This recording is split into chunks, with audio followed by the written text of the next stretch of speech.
umutekano muke cyane ndetse no kwimwa aho ikorera imyitozo no kuvogerwa mu buryo bukomeye cyane nibyo ikipe y'igihugu ya Senegal yagaragaje nk'impungenge zikomeye cyane mbere y'umukino wa nyuma uza kuyihuza n'ikipe ya Maroc. Nyine ni finale y'igikombe cya Afurika iza kuba ku isaha y'isa 3 za hano mu Rwanda. Turaza kugaruka rero ku mpungenge zikomeye cyane za Senegal aho ivuga yuko imerewe nabi ndetse iri kubangamirwa cyane hariya mu gihugu cya Maroc kugira ngo ibe yakitegura neza ize guhatana kuri finale ibe yabasha guhatanira nyine igikombe. Ni Discours 24 TV tukwifurije igitondo cyiza aho uri hose.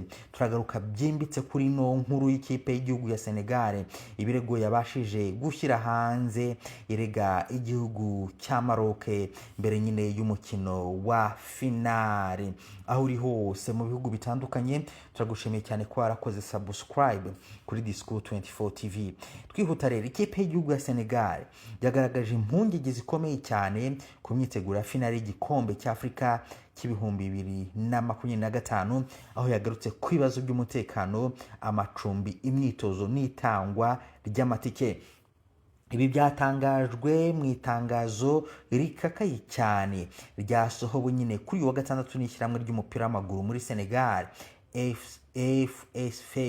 FSF rivuga ko ryafashe icyemezo cyo kuvuga ku mugaragaro mu rwego rwo gukorera mu mucyo no kurengera inyungu z'ikipe y'igihugu ya Senegal nyuma yo kubona ibitagenda neza mu myiteguro yabo, kubera ko nyine bavuga yuko babangamiwe cyane mu myiteguro yabo mu gihe bagomba guhura n'ikipe ya Maroc iri iwayo.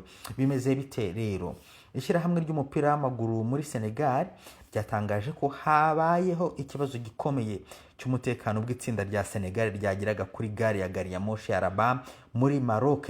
Yavuze ko hatari hateguwe umutekano uhagije bigatuma abakinnyi n'abayobozi b'ikipe bagaragara mu kavuyo k'abantu benshi, ibintu bavuze ko bidakwiye kwirushanwa rikomeye nk'iri ngiri rya CAN. Ku bijyanye n'amacumbi, iri shyirahamwe ry'umupira w'amaguru muri Senegal ryavuze ko byasabye kwandika ibaruwa y'akababaro kugira ngo haboneke hoteli yujuje ibisabwa. Yatangaje ko nyuma y'iyo myigaragambyo ikipe yahawe hoteli y'inyenyeri 5 bityo abakinnyi bakabona aho baruhukira neza kandi bitegura umukino mu buryo bukwiye. Mu gihe ku ruhande rw'imyitozo, Senegal yatangaje ko yanze gukora imyitozo yayo mu kigo cya Mohamed Complex ikipe nyine yari yahawe, ivuga ko ari icyicaro gikuru cy'ikipe bazahangana nayo ku mukino wa nyuma. Bavuga ko bafite impungenge z'uko babasha nyine kwinjirirwa bakareba uburyo bakora imyitozo. Ishyirahamwe ry'umupira w'amaguru muri Senegal ryavuze ko ibi bishobora gutuma habaho kutaringaniza mu mukino no kurenganya ikipe y'igihugu ya Senegal ku ruhande rw'imyiteguro ndetse no mu mukino bikaba byayigora cyane.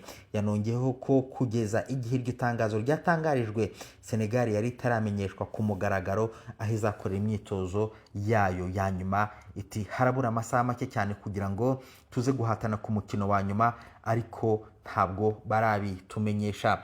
Ku kibazo rero cy'amatike, ishyirahamwe ry'umupira w'amaguru muri Senegal FSF yavuze ko bahawe amatike 2 gusa yo mu cyiciro cya VVIP, ibintu yavuze ko bidahagije kandi bidahuye nuko byagenze ku mukino wa 1/2.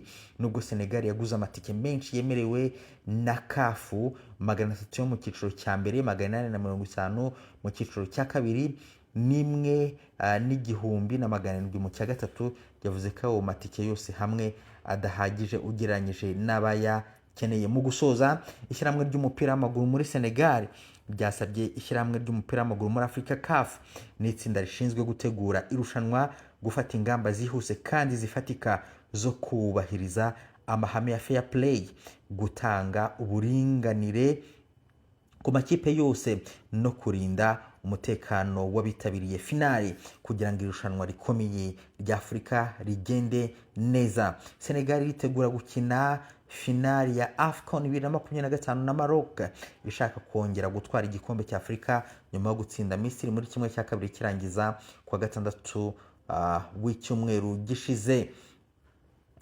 Senegal na Maroc nyine zikaba zarageze ku mukino wa nyuma y'igikombe cya Afurika kiri kubera muri Maroc nyuma yo gusezerera Misiri na Nigeria muri kimwe cya kabiri. Ibi Senegal yabigezeho binyuze ku mukino watangiye ku isaha za saa moya z'ijoro byo ku itariki ya 14 ukwezi kwa mbere mwaka 2026 yitwayemo neza igatsinda Misiri igitego kimwe ku busa. Ni umukino igice cyawo cya mbere cyarangiye ari ubusa ku busa, ariko Sadio Mane ku munota 70 atsinda igitego cyiza ku ishoti yatereye inyuma y'urubuga rw'amahina umunyezamu wa Misiri Shenawi akananirwa gukuramo umupira. Umukino wakurikiye n'undi nawo uryoheye ijisho wabereye mu mujyi wa Rabat, aho ikipe ya Maroc yakiriye irushanwa yari yakiriye ikipe ya Nigeria. Ni umukino wari uryoheye ijisho ku mpande zombi mu mikinire ku bawurebye, kuko amakipe yombi yari yegeranye, dore ko iminota 120 yakinwe yose yarangiye Maroc yihariye umupira ku ijanisha rya 48.9 mu gihe Nigeria yari ku ijanisha rya 51.1%. Igice cya mbere cy'umukino cyarangiye amakipe yombi anganya ubusa ku busa, buri kipe iteye ishoti rimwe rigana mu izamu muri 7 yakigaragayemo. Muri rusange yari 6 ya Maroc na 1 rya Nigeria. Igice cya kabiri cyagaragayemo amashoti 6 muri rusange, yari 2 na Maroc yaganaga mu izamu, ariko iminota 90 yose isanzwe y'umukino irangira bikiri ubusa ku busa, hongerwaho iminota 30 yarangiye mu duce yakinwe mu duce tubiri tugizwe n'iminota 15.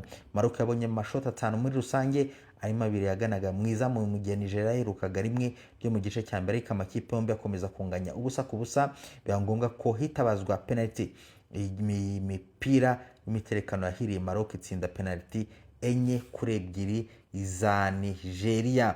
Impuzamashyirahamwe y'umupira w'amaguru muri Afurika CAF yatangaje ko igikombe cya Afurika cya 2025 cyari kitezweho kuzana inyungu ya miliyoni 114 z'amadolari y'Amerika, ikaba igeze ku kigero cya 90.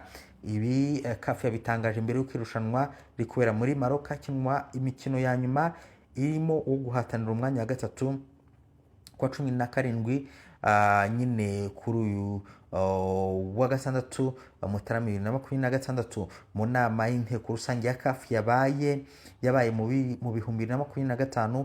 Hagaragajwe ko igikombe cya Afurika cyabereye muri Cote d'Ivoire mu 2023 kinjije miliyoni 93 z'amadolari y'abanyamerika. Intego yemeranyijweho n'abanyamuryango ari uko mu kiri gukinwa ubu haziyongeraho miliyoni 18 kuko abaterankunga bazamutse ugereranyije n'abaheruka. Mu itangazo CAF yasize hanze yavuze ko iri rushanwa ryabaye amateka mu kwinjiza cyane mu bindi bikombe bya Afurika byakinwe, dore ko abafatanyabikorwa byongera ubutitsa. Bagize ati irushanwa ni ryo ryacuruje mu mateka y'umupira w'amaguru muri Afurika. Ibi byatewe nuko twungutse abafatanyabikorwa bashya, by'umwihariko abo mu bihugu byo muri Aziya byongereye cyane. Kuva mu mwaka 2021 abafatanyabikorwa bati twari dufite bari 9 mu irushanwa riheruka. Mu 2023 bari 17, naho iry'ubu rya 25 ryo muri Maroc CAF yakomeje kongera abandi bazamuka bagera kuri 23. Nubwo CAF itatangaje umubare wayo imaze kwinjiza mu irushanwa ry'igikombe cya Afurika, bivuze ko imaze kubonamo nibura miliyoni 102 z'amadolari y'Amerika, ni ukuvuga angana na miliyari 149 z'amanyarwanda.